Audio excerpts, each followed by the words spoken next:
Good morning everyone, welcome to one study point. I hope आप स्वस्थ होंगे, मस्त होंगे। मैं रचा शर्मा आपके सामने आपको बताने जा रही हूँ करंट अफेयर्स से रिलेटेड कुछ क्वेश्चन जो आपके लिए मोस्ट इम्पोर्टेंट होंगे और आपके एग्जाम में आएंगे। तो आइए चलो अपने सेशन को स्टार्ट करते हैं। तो आपका फर्स्ट क्वेश्चन होगा, मार्च 2025 में जल स्थिरता सम्मेलन 2025 कहाँ आयोजित हुआ। तो आपके सामने आपको दे रखे हैं फोर ऑप्शन। तो आपका राइट आंसर होगा नई दिल्ली। ओके, तो इससे रिलेटेड हम आपको कुछ पॉइंट्स बताएंगे। मार्च 12 मार्च 2025 को जल का जल स्तर का सम्मेलन नई दिल्ली में आयोजित हुआ। कहाँ आयोजित हुआ? नई दिल्ली में।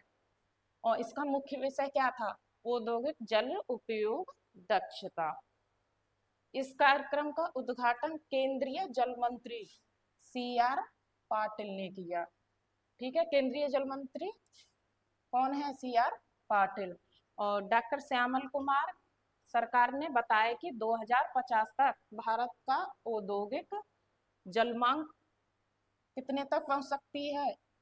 151 BCM तक। ओके, BCM की फुल फॉर्म क्या है? BCM को क्या बोलते हैं? Billion cubic metres. गैस या पानी की मात्रा मापने की इकाई होती है। जल शक्ति मंत्रालय का गठन कब हुआ? 2019 में।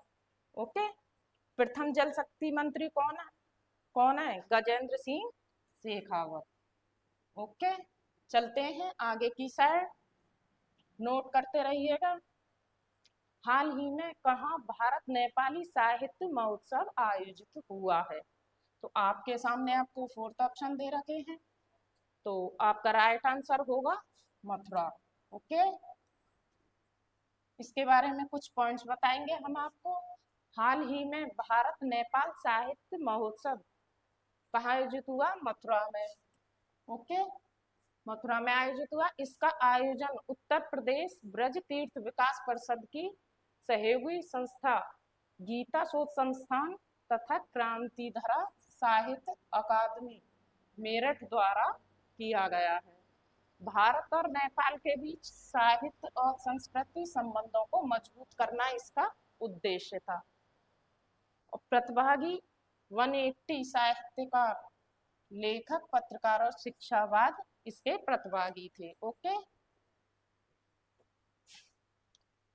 चलते हैं आगे की साइड।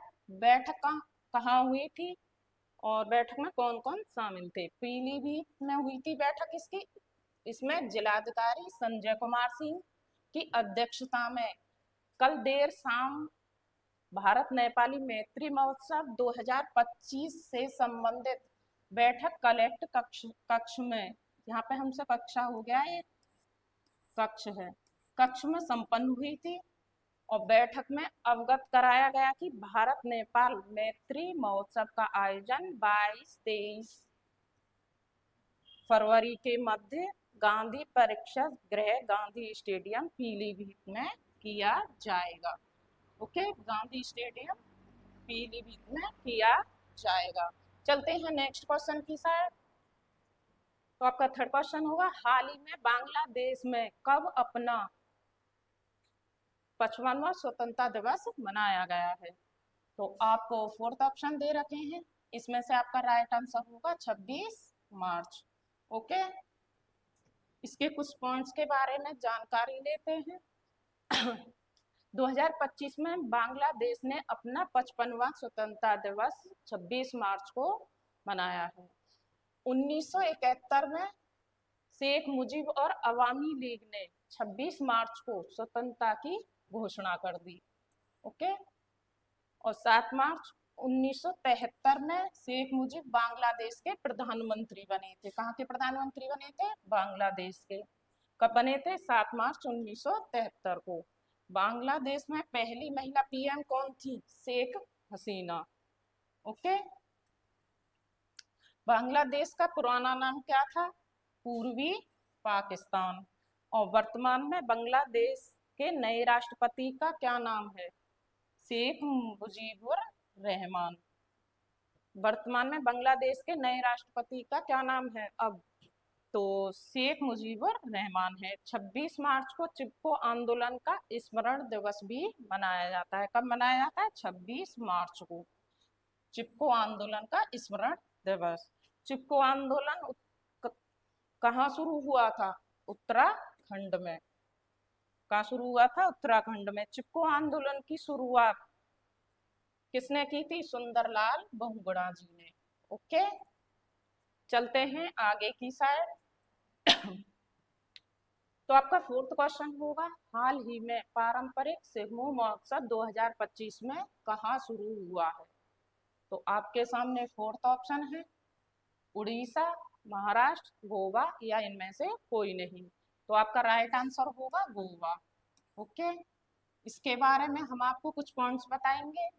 2025 में सिग्मा महोत्सव 15 मार्च से 29 मार्च 2025 तक गोवा में चला। ओके, सिग्मा महोत्सव का इतिहास युद्ध से लौटने वाले योद्धाओं के स्वागत के रूप में मनाया जाता था। सिग्मो महोत्सव मार्च के मध्य से मार्च के अंत तक चलता है। इस दौरान गोवा का मौसम सुहावना रहता है। भारत के पहले विश्व शांति केंद्र का उद्घाटन गुरुग्राम में हुआ था, गुड़गांव में। ओके, गुरुग्राम गुड़गांव को बोलते हैं, ये आपको पता होगा। 17 दिसंबर 1961 को भारतीय सेना ने गोवा पर आक्रमण किया था और भारतीय सेना 18 और 19 दिसंबर को सैन्य अभियान के दौरान गोवा नियंत्रण कर लिया था। ओके, 19 दिसंबर 1961 को पुर्तगाली भारत के गवर्नर जनरल द्वारा हस्ताक्षर किए गए थे, इसलिए गोवा पुर्तगाली शासन से मुक्त हुआ। और गोवा की आधिकारिक भाषा और मातृभाषा कौन सी है? कोंकणी। ओके, गोवा में बोले जाने वाली अन्य भाषाएं कौन सी हैं? हिंदी, उर्दू, मराठी, अंग्रेजी और कन्नड़। ओके, चलते हैं आगे की साइड। तो आपका फिफ्थ क्वेश्चन होगा, 27 मार्च को कौन सा दिवस मनाया जाता है? तो आपके सामने फोर्थ ऑप्शन दे रखे हैं, तो आपका राइट आंसर होगा विश्व थिएटर दिवस। ओके, इसके बारे में हम आपको कुछ पॉइंट्स बताएंगे। 27 मार्च को विश्व थिएटर दिवस मनाया जाता है, इसे रंग दिवस भी कहा जाता है। अंतर्राष्ट्रीय रंगमंच संस्थान 1961 में इस दिन की शुरुआत की थी।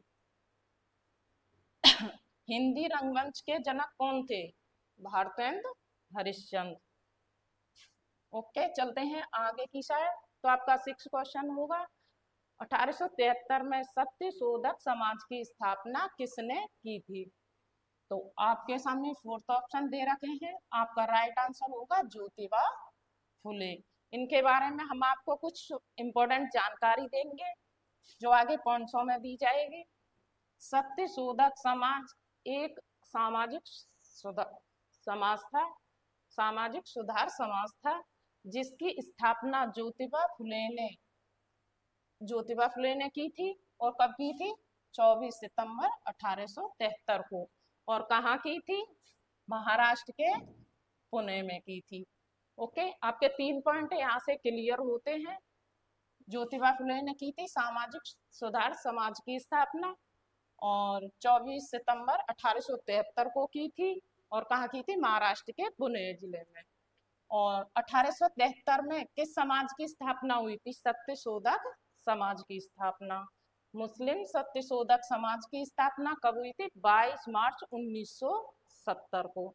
ज्योतिबा फुले ने कौन सा आंदोलन चलाया था? सामाजिक सुधार आंदोलन। ओके, ये आपके यहाँ तक पॉइंट क्लियर होते हैं। 7 अगस्त 2025 में भारत और डेनमार्क ने निम्नलिखित में से किस भारतीय शहर में स्वच्छ नदियों पर स्मार्ट प्रयोगशाला बनाने के लिए सहयोग किया था? तो आपको फोर्थ ऑप्शन दे रखे हैं, तो आपका राइट आंसर होगा वाराणसी। ओके, हमारा सेशन अब यही समाप्त होता है। अगर आपको समझ में नहीं आ रहा तो हमें कमेंट्स बॉक्स में लिखिएगा और हमारी वीडियो को देखते रहिएगा। धन्यवाद।